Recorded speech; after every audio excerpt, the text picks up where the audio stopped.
Pinipirito ko na ang egg, scramble egg.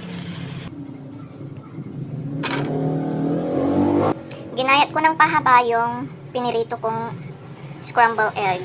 So, ganyan po siya. Ganyan. So, niluluto ko na yung red onion. Pampabango sa aking lulutuin ang red onion. So, inalagay na namin ang spicy na San Marino.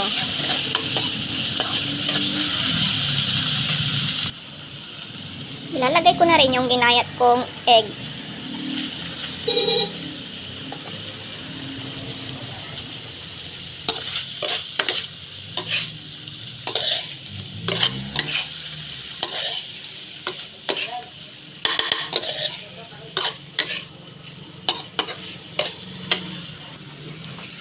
Lalagyan ko ng konting tubig. Maglalagay na ako ng pamintang pinong-pino.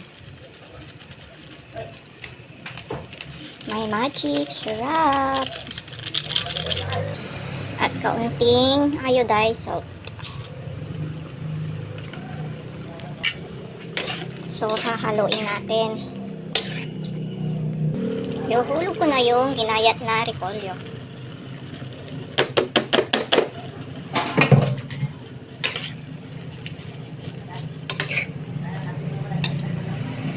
May ano sana ito, carrots, kaso naubusan eh, kaya ganito na lang. At least may gulay na. Lalagyan ko lang ng konting toyo para lalong bumango.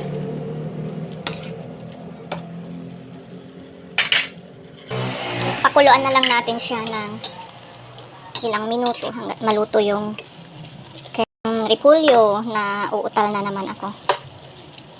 Sawa na kasi yung mga anak ko sa laging prito lang ganun. Kaya iniba ko naman ngayon ang aking luto sa itlog. Masustansya na, di ba? Ang bango-bango pa. So ayan guys, luto na ang aming ulam.